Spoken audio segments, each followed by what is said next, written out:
Hi, everybody. This is Kelly with the Kelly Lynn Lozano Show. This is Season 1, Episode 10 of How to Learn to Live Your Best Possible Life. And if you have been with me for the last 9 episodes, you have learned to believe in yourself, to dream, to get super clear on what it is that you want, to know that it takes grit and it takes grace to get you there. And we learned last week, do you have what it takes? One of the things that we talked about was worthiness. Are you at worthy? You can always go back and listen to any one of those episodes and get yourself on the path to living your best possible life. Tonight is no exception because we are going to talk about preparing for the feast. That's right, preparing for the feast. You have done all of the work, and I can tell you that it is coming.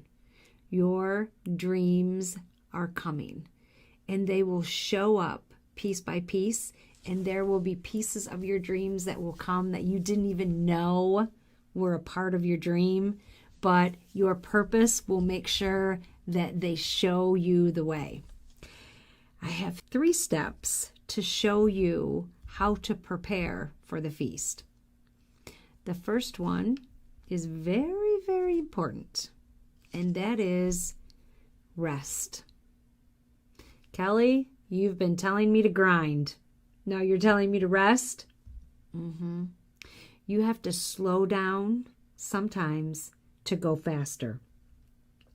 In order to stay in the battle, in order to continue to fight for your dreams, you have to have strength. You have to have something to go at it with. Sometimes you can get so tired, it's like drunk driving. Getting rest will re-energize you. Getting rest resets you. It renews you. Today, as I was preparing for this topic, I actually had most of my notes all together, and I had to run over to the store, over to the marketplace, that the Grand Truck Marketplace that I own, and I had to make sure that I was there to give a vendor who had to come in after hours to pick up her paycheck to be there for her. While I was there, just getting ready to leave, there was a knock on the window. And I went to the door, and it was one of the neighbors that lived in the neighborhood where my store is, and they walk up and down the street.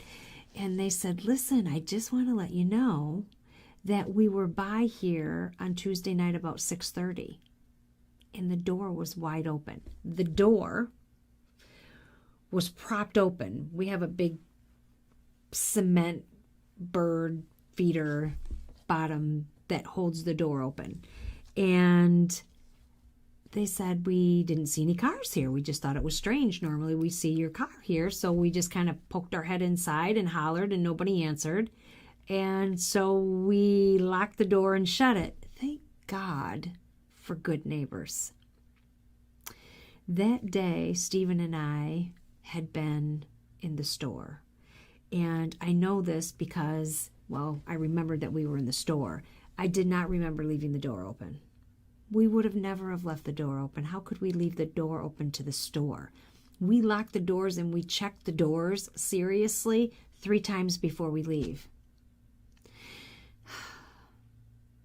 But I was exhausted. So when I went home for dinner, I told Stephen what had happened. And we have cameras. And so he looked up on the camera. And the cameras showed us walking out the door, leaving the store, and leaving the door wide open. So you can get to a point where you are too tired to do your daily activities to their fullest. I knew I was tired. I probably should have stayed home, but I continued to push. There's a point where you have to know your limit and you have to rest. Number 2, on how to prepare for the feast. You have to continue to listen to that little voice on the inside of you. That's not your voice, but that voice that connects with your heart. And sometimes that voice, even though it connects with your heart, is challenging. So why is listening so important? Listening is so important because it continues to push you on that path that you need to be on, that the feast is at the end. The voice that you need to ask the questions that you don't know the answer to. The voice that will continue to show you the next step. I have gotten myself in a habit since I learned this tool of how to listen to my inner voice. I have really been in the habit over the last probably 18 months of asking the voice, which I know is God. And your voice, you can decide for yourself who it is that guides you, who the spirit or the light is. For me, it's God. I've just gotten to the habit of saying, what's next? What is next? Just like today when I sat down to think about my last two episodes to this series, to this season 1. And I put together a list so that I could see from episode 1 all the way down through episode 9 the journey that I had taken you on, and what last 2 topics would really just put it all together for you to end you at a place that you would be comfortable and you would be ready to go into the holiday season and still continue on your path and your journey. What were those 2 topics? And for me, I just have to close my eyes and say, what's next? And I always get an answer. And sometimes it's not right away. But most of the time, God knows when I need it right away. And today, it's Thursday. And this drops on Monday, so I needed it right away.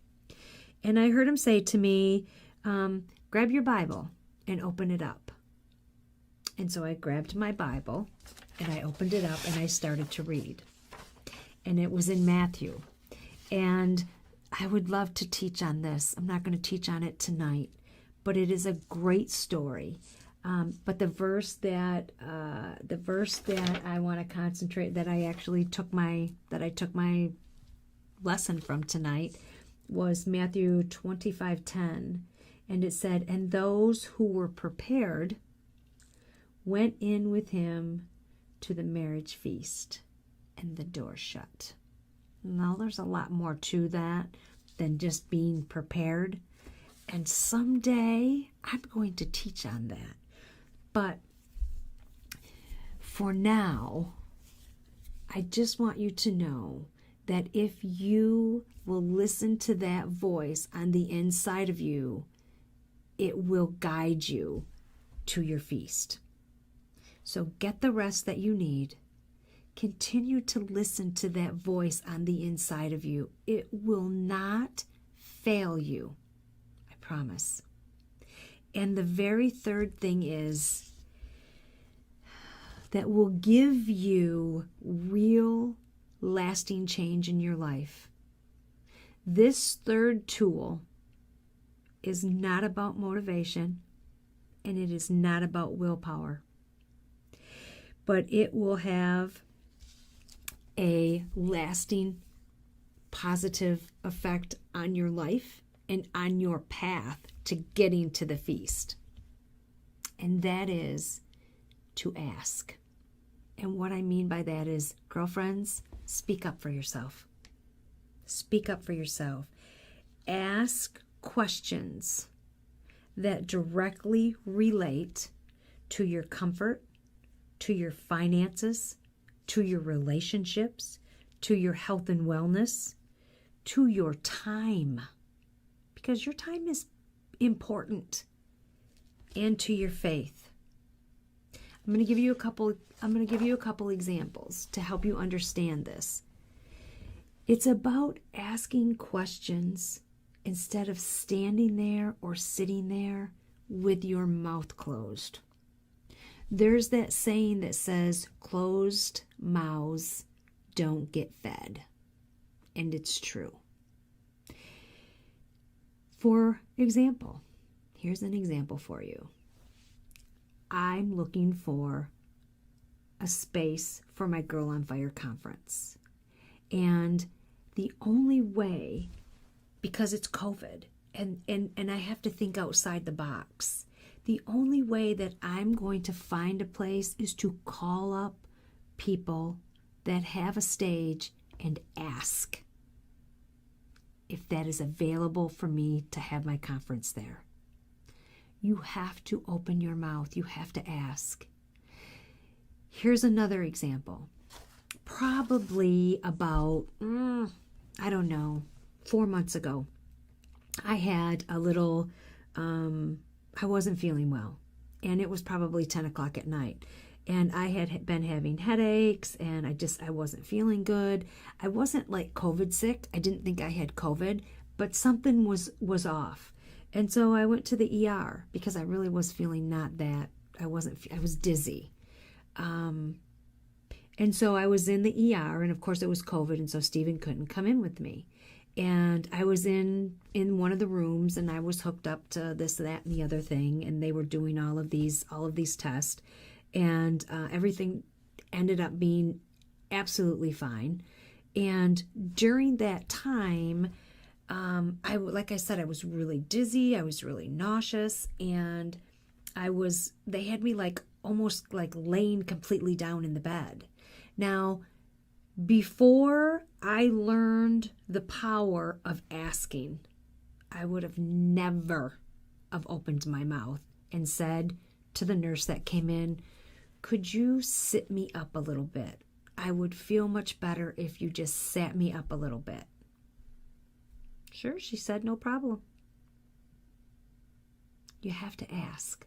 You have to ask. It's also really important to ask questions about medicine. If a doctor is prescribing a medicine for you, it's also important to ask a money-related questions. What is the interest rate? What will my monthly payments be? What's the repercussions if I can't make the payments? Anything that has to do with you asking a question, you have to learn to ask. It will change your life. It will change your life. So preparing for the feast, it's simple. Get enough rest. Learn to listen to that inner voice that's guiding you, and to ask questions that will help you along the way. Closed mouths don't get fed. I want to leave you with this quote by Sentema Gale, and I'm going to spell that. It's Setema is his first name, and his last name is Gali. And he has a quote that says, if your heart has been calling you to live with greater excellence, commitment, and happiness, it's time to listen. I'm so excited for you and all of the work that you have done. All of the work that you have done over the past 9 weeks. And we've got one more week next week.